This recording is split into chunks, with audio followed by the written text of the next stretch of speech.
and I simply remove the telephone jack and plug it into this box here, the modem. I then take another wire from the modem and plug it in where the telephone was. I can then switch on the modem. It's now telling me to phone up the main press cell computer. So it's a very simple connection to make. Extremely simple. I'm now waiting for the computer to answer me. And things are starting to happen. Things are starting to happen. Why did you buy a computer? Well, I was very interested in the new technology and didn't want to be left behind. I don't think it's only for the youngsters at school now. I think us older ones will have to learn a lot about it. What is internet anyway? Internet is that massive computer network, the one that's becoming really big now. What do you mean? That's big. How does one? What do you write to it like mail? No, a lot of people use it and communicate. I guess they can communicate with NBC writers and producers. Allison, can you explain what internet is? The world is in financial disarray. Currencies failing, economies in wild flux, jobs being lost. But what if you could build an entirely new economy, one specifically designed for the digital realm? Well, that is the dream behind Bitcoin.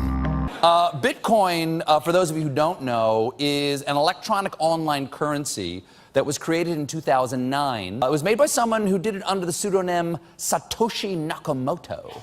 Like any economy, you don't want too much too fast because then the value of your currency drops, or so slow that your economy grounds to a halt. It's designed to be a self-stabilising economy. Whether it actually is that way though, well, that is a little bit more complicated. Because some people have said, hey, Bitcoin is the answer to those problems. Are you a believer? Well, Bitcoin is exciting because it shows how cheap it can be. Bitcoin is better than currency in that you don't have to be physically in the same place. And, of course, for large transactions, currency can get pretty inconvenient. And what is Bitcoin? Bitcoin is a currency on the internet.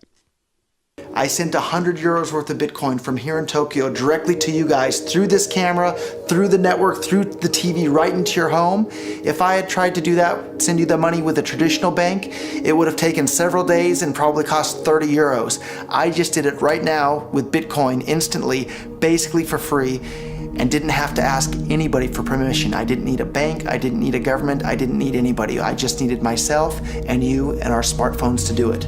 That's the power of Bitcoin. Wall Street is fraud, America is fraud, the world is fraud, banks are fraud, central banks are fraud. We live in an era of fraud. It's all based on fraud, and they get a percentage of the fraud. That's the business model. To suggest that there is any moral or ethical aspect to anything that's going on now is to be completely naive about the fact that we live in an era dominated by financial terrorists, jihadis of banking. They're here to kill you and themselves. They believe in an ideology, not the Quran, but Adam Smith, that they completely misread and interpret as something to justify their blowing themselves up. Janet Yellen's a terrorist! Mario Draghi's a terrorist! The Central Bank of Japan is a terrorist! These are the real terrorists!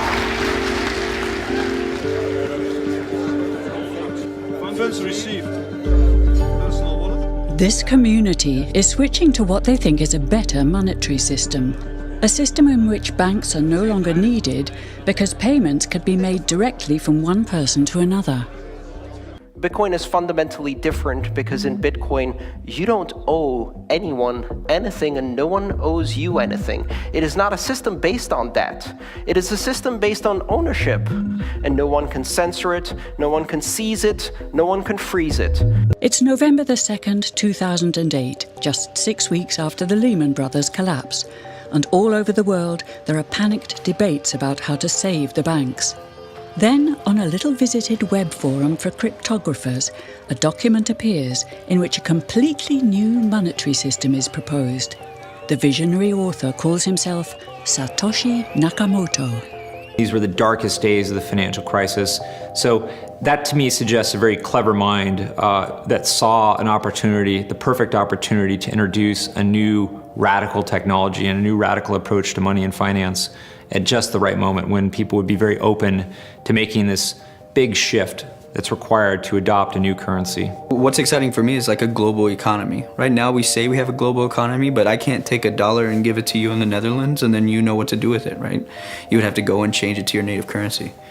And when you kind of eliminate that step, and I can just send you one form of payment and you can send me a product in a matter of seconds, that starts to change things from a global perspective. How could this digital coin invented by this Satoshi Nakamoto become hundreds of times more valuable than the dollar? And why do enthusiasts like Roger Fear want the world to switch to bitcoins? I'm giving every single person here 1,000 yen worth of bitcoins, which is like $8 and something cents.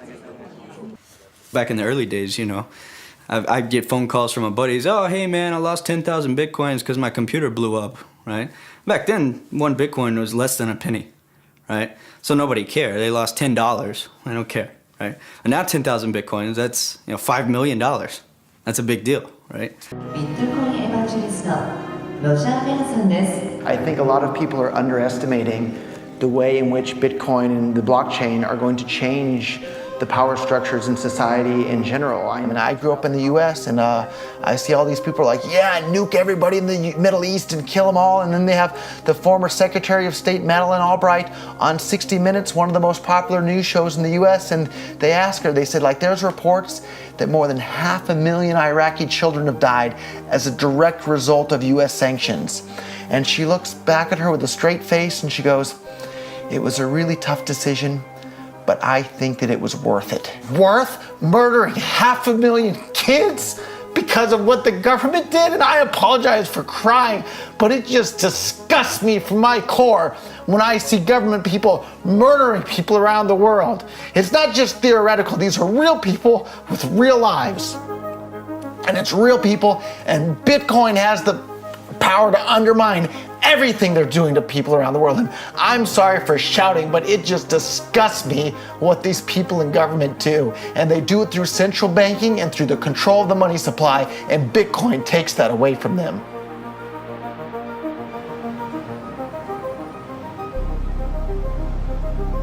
You can buy Bitcoin at the Shell station. Check it out. Good. Got $2. Hit finish. Oh. $2 Bitcoin. Just like that. From this machine. I just turned cash into digital currency.